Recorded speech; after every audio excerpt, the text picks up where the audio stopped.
Assalamualaikum warahmatullahi wabarakatuh. Perkenalkan, nama saya Simratu Solihah dengan NIM 050 21 24 103 dari kelas HKI 3D. Di sini saya akan menjelaskan tentang poligami.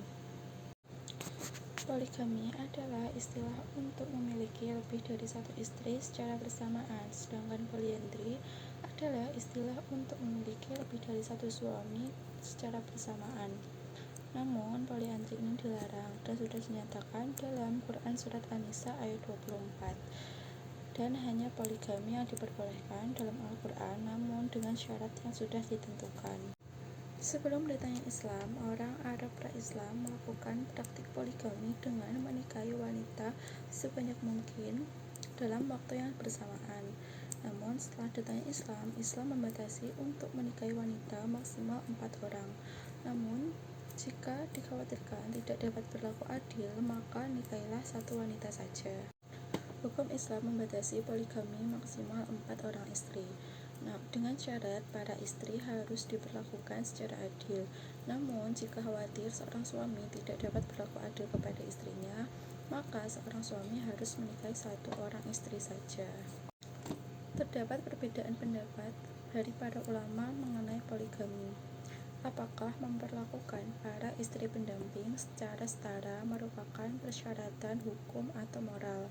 Dalam Quran Surat An-Nisa ayat 129 menyatakan bahwa seorang suami tidak dapat berlaku adil kepada istri-istrinya, meskipun ia sangat menginginkannya. Dengan hal tersebut, para ulama memerintahkan untuk melakukan monogami. Pandangan tersebut dikritik oleh beberapa mayoritas para ahli hukum muslim yang menyatakan bahwa Al-Quran tidak boleh ditafsirkan bertentangan dengan dirinya sendiri, dan bahwa Quran Surat An-Nisa ayat 129 hanya merujuk pada fakta bahwa seorang laki-laki tidak bisa secara mutlak memiliki kasih sayang yang sama untuk semua istrinya dalam pernikahan poligami. Namun, ada konsensus hukum bahwa poligami bukan suatu kewajiban, hanya diperbolehkan di bawah hukum Islam. Dengan demikian, seperti tindakan yang diperbolehkan lainnya di bawah hukum Islam, hal itu dapat dilarang atau dibatasi jika secara praktis mengarah pada bahaya yang konsekuensinya melanggar hukum. Pengaturan mengenai poligami di negara-negara mayoritas muslim ini sangat beragam. Yang pertama ada Arab Saudi.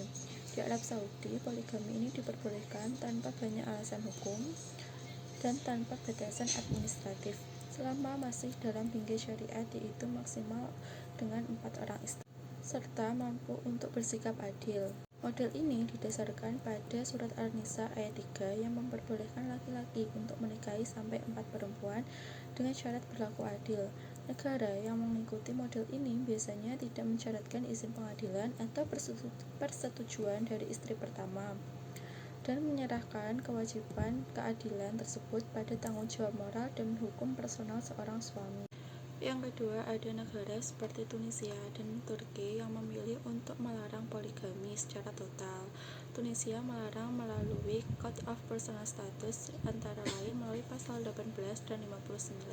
Sedangkan Turki mengkriminalkan poligami melalui pasal 230 ayat 1 KUHP Turki tahun 2004. Pelarangan ini didasarkan pada interpretasi bahwa tujuan moral dan sosial Islam adalah monogami, serta poligami dianggap tidak sesuai dengan struktur masyarakat modern. Namun, keputusan tersebut juga mengandung kritik dari sebagian ahli hukum Islam yang menilai bahwa larangan total dianggap bertentangan dengan kebolehan poligami dalam Al-Quran, terutama pada Quran Surat An-Nisa ayat 3 yang secara eksplisit mengizinkan praktik tersebut dalam kondisi tertentu. Yang ketiga, ada negara Yordania, Malaysia, dan Pakistan yang menerapkan model poligami bersyarat, yaitu memperbolehkan melakukan poligami dengan izin terlebih dahulu dari pengadilan agama. Pengadilan akan mempertimbangkan beberapa faktor penting seperti kemampuan finansial, keadilan terhadap istri-istri, alasan kuat melakukan poligami, dan juga kondisi keluarga. Contohnya di Yordania pada pasal 13 UU Status Pribadi tahun 2010 yang menyaratkan pemeriksaan ketat sebelum izin poligami dikeluarkan.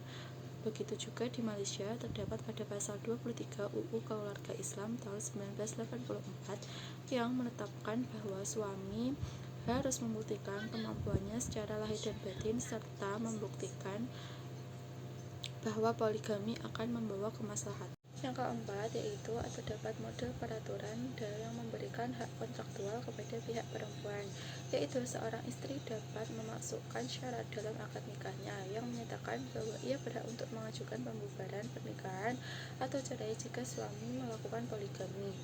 Syarat semacam ini dikenal dengan beberapa yurisdiksi, termasuk di negara Maroko pada pasal 40 UU Keluarga Maroko tahun 2004 yang mengatur tentang hak istri dalam hubungan perkawinan.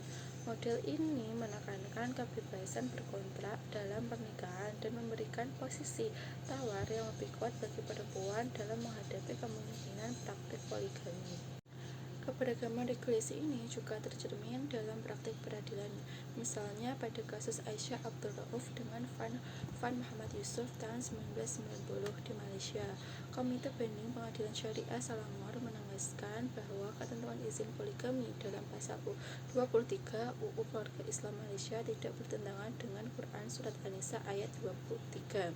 Sebaliknya, aturan tersebut dianggap justru menjadi mekanisme untuk memastikan bahwa prinsip keadilan merupakan syarat fundamental dalam ayat tersebut dan dapat ditegaskan secara nyata.